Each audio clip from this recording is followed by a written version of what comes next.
Emma and the Forgotten Grave.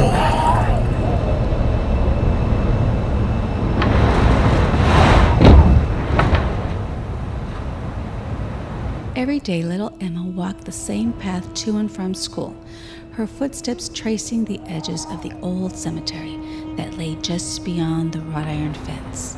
The cemetery was a place of whispers and shadows, a stretch of land she hurried past without a second glance, the tall gravestones casting long, eerie shadows even in the daylight.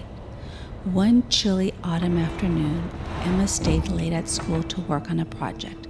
By the time she packed up her books and stepped outside, the sun had dipped below the horizon, leaving the world bathed in the cool blue of twilight. The wind rustled in falling leaves, sending them skittering across the sidewalk as she made her way home.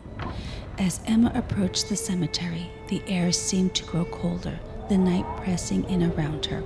She quickened her pace, eyes fixed ahead, not trying to think about the shadows that grew darker with each passing moment.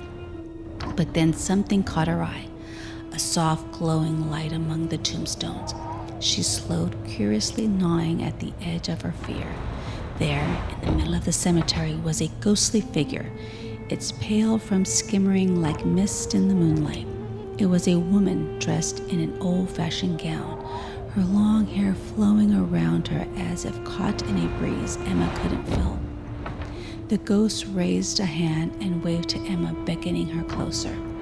Emma's heart pounded in her chest, her feet rooted to the spot.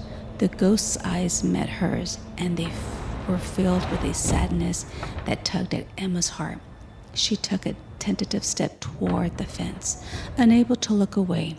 "Come," the ghost whispered, her voice carried on the wind like a forgotten melody.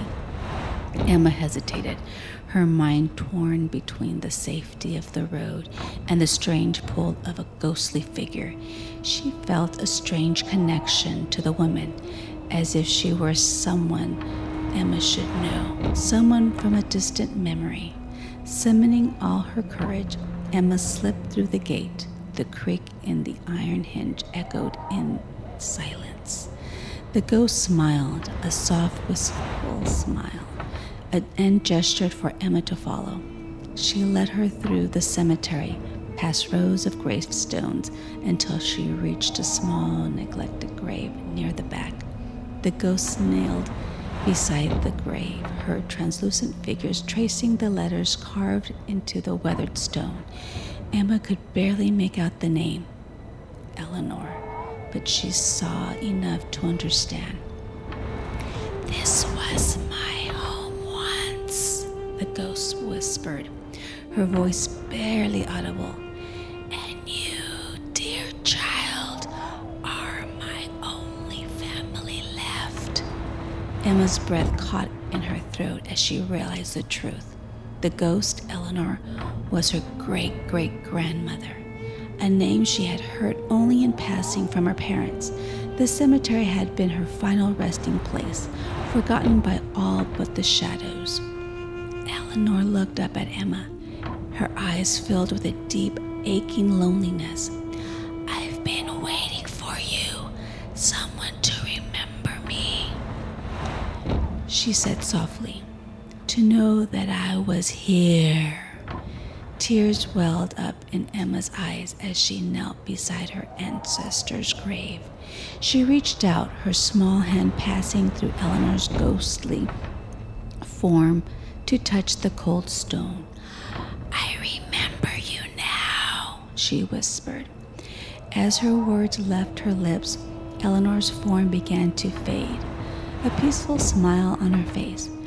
"Thank you, my dear," she murmured, her voice growing fainter with each passing second. "Now I can rest." With that, the ghost of Eleanor vanished, leaving Emma alone in the darkening cemetery, the wind whispering through the trees. Emma stood, her heart full of a strange, bittersweet warmth. She walked home in the deepening night, the shadows no longer seeming quite so dark. Every day after that, as she passed the cemetery on her way to and from school, she would pause by the gate, a small smile on her lips, knowing that somewhere Eleanor was at peace.